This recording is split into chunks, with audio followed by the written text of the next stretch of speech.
Hi, my name is Robin. And I'm Marilyn. And we're excited today to introduce to you our new guest, Teri Gentes. And I've known Teri for years and years and years. And there's so many different aspects to Teri. But what brings Teri all together into focus is her devotion to mindfulness. Being mindful in whatever she does, whether it's exercise, whether it's walking in the woods, whether it's what she puts inside her body, it's how she treats her body and how she treats her mind. And so I'm really interested to learn more about Teri's practice of mindfulness. I am too, because I think that Teri just has so much that she brings to the table that I'm quite certain we're going to have to bring her back to talk and share with us more of her ideas. I understand she's got some plant-based cookbooks coming out, so we're going to have her back for that too. Oh, absolutely. There's a lot to talk to Teri about. So enjoy our interview with Teri Gentes today and see what you can pick up about mindfulness.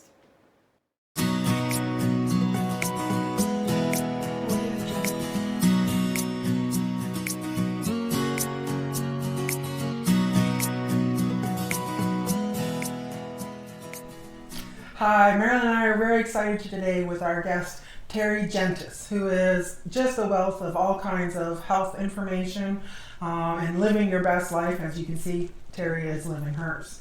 We're here today, we're going to talk about some of the really important ideas and mindsets needed to embark on a healthy lifestyle. So I thought we would jump right in and start with the most important question that certainly is on my mind and one that I've heard Teri talk about is mindfulness. What exactly is meant by mindfulness?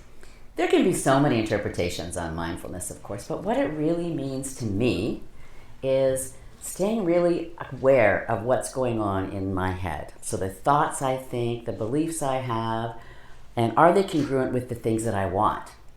So it's really looking to align those, because often we can say, I really want to live healthier, I want this, or I want that. But if in behind all of this you're thinking, but I can never have it, or that but word comes up at any point in time, right away you put the brakes on it, right? Like there's no way that you can get something that you don't really believe that is possible for you. If you're going on a journey, you look at where you're going and you start moving in that direction. So you need to have, even if you don't know exactly where you want to go, at least if you have an idea of the direction you want to move in, that's where you set your intention. So mindfulness is being really cognizant of what's going on in your head, and is it serving you well? Is it making you, peaceful, joyful, inspiring, or are you beating up on yourself? Mindset is, again, how you set up to live your life. And the thing that we consume more than anything, including food, is the thoughts that we think.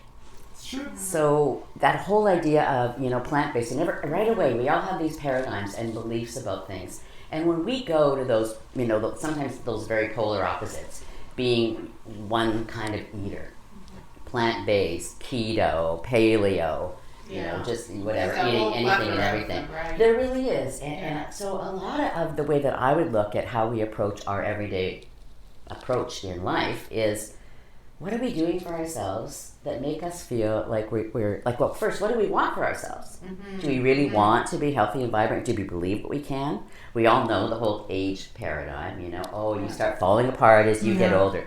That's really toxic. Way more toxic consuming that kind of thing than anything I can think about. So it would really be looking at setting yourself up, being really clear on what your beliefs are about how you want to be, how you feel that you might be able to work through to make that happen for you, and then looking to make sure that what you're programming into your body, okay, think about this, your computer here, and your thoughts, software, like what is that program? Because if it isn't serving you well, it's time to change it. And then it's looking at, am I getting the results that I want? Am I feeling good because I want to feel good? Am I aging well because I want to age well? So when you talk about the mindfulness and how you just described it, to me, I would almost relate it to like I'm putting some sort of virus protection on my computer, Beautiful. To protect negative aspects from coming into my environment. Exactly. Yeah, toxic thoughts. Like you really literally program them in. And the mind-body connection is just that. Like one begets the other. Your thoughts create how you feel. How you feel creates how you think. if you wake up in the morning and you're not feeling great, maybe you're tired, you're lethargic, you didn't have a good sleep, right away you're probably thinking, oh my God, like I'm tired, I feel like crap. And so you've kind of reinforced what's already happening. And the same thing is a positive thought is, well, okay, I'm going to plow through this. I'm going to go and drink some water and breathe and move. I'm going to find a way to remedy this. It's really looking again to be solution orientated rather than wallowing in whatever might be going on. It's minding what's going on in your mind. So also like mind your mind, because this is your gold mine, really. But there often is a gap between the mind and wanting to be healthy and wanting to, have wellness and taking the action. And those are all absolutely key points. Like really wanting it, be congruent. You have to be congruent in what you want and what you say you're going to do, and then what you do, your actions. So how do you bridge that gap? How do you move from being aware that you want to live healthier, you want to be well, and taking the action to get there? Like, how do you do that? If you set that intention, I really want to live more healthfully, then the very basic start would be, where do I start? Like, what's the first thing I can do? We all know. People come to me, as you know. I'm a coach that helps people to move towards wellness. Yes. So most of anyone that comes to me knows exactly what they need to do first. I say, well, what do you think you need to do, Marilyn? Do you need to be more mindful of sleep? Do you need to hydrate more? Do you need to move more? Do you need to do all of those? Well, what would you be willing to do today? What would you be willing? Okay, that's a good question. Today, what would you be willing to do today? So you move forward in incremental steps. Oh, baby transition. steps. It really is. You don't get to the top of the stairs without starting on the bottom. Right. You don't climb Everest without taking that first step. And summit doesn't happen right away. It is a journey. We didn't get to maybe feeling unhealthy or unwell with an overnight scenario in most cases. And it's the same thing to wellness. It does take progressive steps. And then the key thing is be consistent. So if you even take one thing you need to do better, be it move more, sleep more, drink more. And I don't mean alcohol. I believe as we get older, we get more entrenched in our already existing habits. So it gets harder and harder to change. And all of us can have an idea about we all want to be healthier and better people. But most people have a really hard time moving from the thought to the action. I keep coming back to this, but it's tough. And as you get older, it can even be tougher to change habits, to change behaviors, and to move into wellness. I have a feeling that this is where Teri's going to tell us that we're getting in our own way.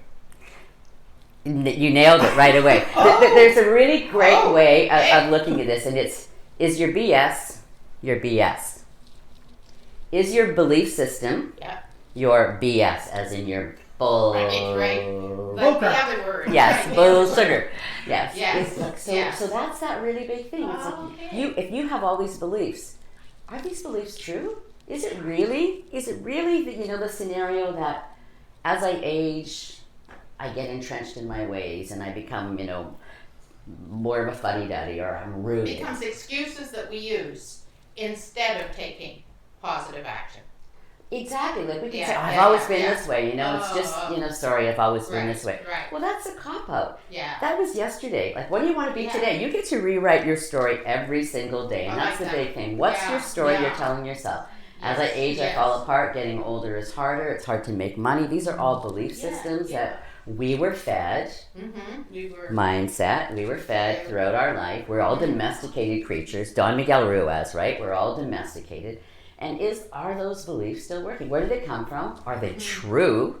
Are they true for me? And do they serve me well? That's so encouraging too, because some people I think feel very locked into the paradigm that the Western world way, or the Absolutely. allopathic medicine, or looking at something a little different. And if you believe that, again, I would say that's the route you've got to take. But I'm always saying explore other routes if you're not sure, and get more information.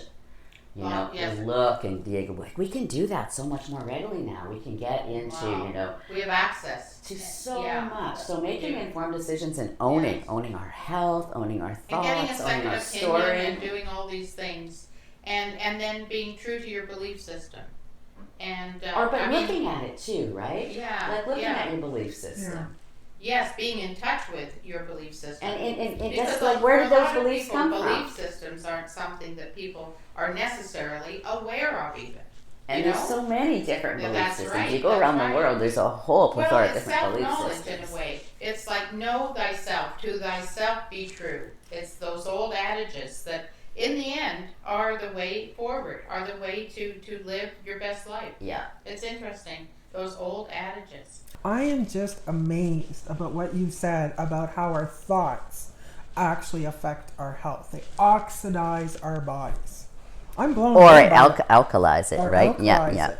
That is just an amazing thought to me. So, what suggestions do you have, like when I'm eating my chocolate and I'm starting to feel guilty about my chocolate? So mindfulness does start with awareness. So it's like start thinking about, think about your thinking. And think about how you want to feel. Do I want to feel good? I mean, most of us don't get up in the morning and go, I really feel like feeling lousy today. Like you think, I want to feel good today. But I do wake up thinking I need chocolate. So then you know what you do? You say, I am going to go and enjoy a piece of chocolate because I really choose to be like indulgent for myself right now. And you have it without guilt. Guilt is so oxidative. All right. So you think, have it and enjoy it.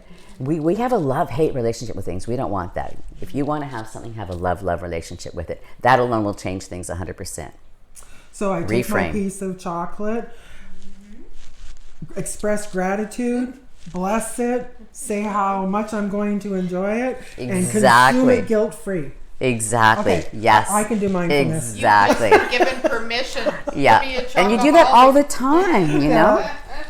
Yes. And I'm going to drink more water because I know I have to drink more water, have more fluids in my body, and I'm going to have a sip right now. And I'm going to have more awareness, more mindfulness towards just carrying a water pitcher with me in the car and just being happy with water. I love swimming, so I love jumping in water. I love playing in water. And now I'm going to love drinking water. So here's to you, ladies, and thank you, Good Teri, intentions. so much for visiting us today on the Seniority Show. Is that what we just call it? I learned love so it. much. I love it. We Okay. learned so much from you Wisdom. today and with this discussion. And we're going to have you Yeah. back to talk about plant-based Yes, cooking. definitely. And how Yeah. we can learn to incorporate those And practices in our transition life. into wellness and into mindfulness. Yes. Here's to mindfulness.